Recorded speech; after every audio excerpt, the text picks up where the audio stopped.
Hi, എല്ലാവരും സുഖമായിട്ടും പിന്നെ സേഫായിട്ടും ഇരിക്കുന്നെന്ന് വിചാരിക്കുന്നു. മഴയുടെ ബുദ്ധിമുട്ടൊക്കെ ആയിട്ട് ഒരുപാട് പ്രശ്നങ്ങളൊക്കെയാണല്ലോ കണ്ടുവരുന്നത്. അപ്പം എന്ത് ചെയ്യാനാ, അപ്പോൾ എല്ലാവരും സേഫായിട്ടിരിക്കുക. അപ്പോൾ എനിക്കിന്ന് വൈകിട്ടൊരു വെഡ്ഡിങ് റിസപ്ഷൻ ഉണ്ടായിരുന്നു, അപ്പോൾ അതിന് പോകാനുമായിരുന്നു. അപ്പോൾ അച്ഛനും ഉണ്ട്. അപ്പോൾ ഞങ്ങൾ ഒരുമിച്ചാണ് പോകുന്നത്. അപ്പോൾ അച്ഛൻ്റെ ഡ്രസ്സൊക്കെ അയൺ ചെയ്യാൻ വേണ്ടിയിട്ട് കൊണ്ടു തന്നിട്ടുണ്ടായിരുന്നു. അപ്പോൾ അത് ആ മുണ്ടും ഷർട്ടുമാണേ. അപ്പോൾ അതെല്ലാം അയൺ ചെയ്യുന്നുണ്ട്. ഇടയ്ക്കിടയ്ക്ക് കറണ്ട് പോകുന്ന കാരണം ഞാനിതിപ്പോൾ 1-2 വട്ടമായിട്ട് ഇങ്ങനെ എടുക്കും. തേക്കാൻ തുടങ്ങുമ്പോഴത്തേക്ക് പെട്ടെന്ന് തന്നെ പിന്നെയും കറണ്ട് പോകും. കറണ്ടിന് പോക്കിൻ്റെ കാര്യമൊന്നും പറയണ്ടല്ലോ. അപ്പോൾ അതാ മുണ്ട് പകുതി തേച്ചുകൊണ്ടിരുന്നപ്പോഴത്തേക്ക് കറണ്ട് പോയി. പിന്നെ കുറച്ച് നേരം ഞാൻ ഇങ്ങനെ വരയ്ക്കലും ഒക്കെ ആയിട്ടിരുന്നു. എനിക്കിങ്ങനെ വരയ്ക്കാനൊന്നും അറിയത്തില്ല, എന്നാലും സമയം പോകാൻ വേണ്ടിയിട്ട് ഇങ്ങനെയൊക്കെ ഓരോ കാര്യങ്ങളൊക്കെ ചെയ്യും. അതുപോലെ ജേർണലിംഗ് ഒക്കെ ചെയ്യുന്നുണ്ട്. 2-3 പേജൊക്കെ ചെയ്തിട്ടുണ്ട്.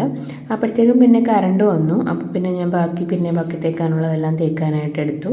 മുണ്ടെല്ലാം തേച്ചു. പിന്നെ ഷർട്ടും കൂടി ഉണ്ടായിരുന്നു. അപ്പോൾ അതെല്ലാം തേച്ച് വെച്ചു. 6 മണിയൊക്കെ ആകുമ്പോഴത്തേക്ക് പോകണം. നമ്മുടെ ഇവിടെ അടുത്തുള്ള കൺവെൻഷൻ സെൻറ്ററിൽ വെച്ചിട്ടാണ് ഫംഗ്ഷൻ ഉണ്ടായിരുന്നത്, റിസപ്ഷൻ.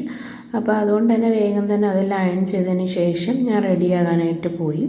കുറച്ച് സമയം എടുക്കുമല്ലോ റെഡിയായി വരാനായിട്ട്. അപ്പോൾ അതിന് ശേഷം ഞാൻ ഡ്രസ്സൊക്കെ ചേഞ്ച് ചെയ്തു. മേക്കപ്പൊക്കെ ഇട്ടു. മേക്കപ്പ് എന്താ വെച്ചാൽ ജസ്റ്റ് പൗഡറിങ് കണ്ണൊക്കെ എഴുതും, പിന്നെ കുറച്ച് ലിപ്സ്റ്റിക്കൊക്കെ ഇടും. അത്രയൊക്കെയാണല്ലോ നമ്മുടെ മേക്കപ്പ്. അപ്പോൾ അങ്ങനെ അതൊക്കെ സെറ്റ് ചെയ്തു. പിന്നെ കുറച്ച് കഴിഞ്ഞിട്ട് പിന്നെ വീണ്ടും അച്ഛൻ വരാൻ ലേറ്റ് ആയപ്പോഴത്തേക്ക് ഞാൻ പിന്നെയും ഒന്നുകൂടിയൊക്കെ കണ്ണടയുടെ അവിടെയൊക്കെ നിന്നിട്ട് അതെല്ലാം ഒന്ന് സെറ്റ് ചെയ്യുന്നൊക്കെ ഉണ്ടായിരുന്നു. അപ്പോൾ അതിന് ശേഷം നമ്മൾ എത്തിയിട്ടുണ്ട്. അവിടെ വന്നു. പെണ്ണിനെയും ചെറുക്കനെയൊക്കെ കണ്ടു.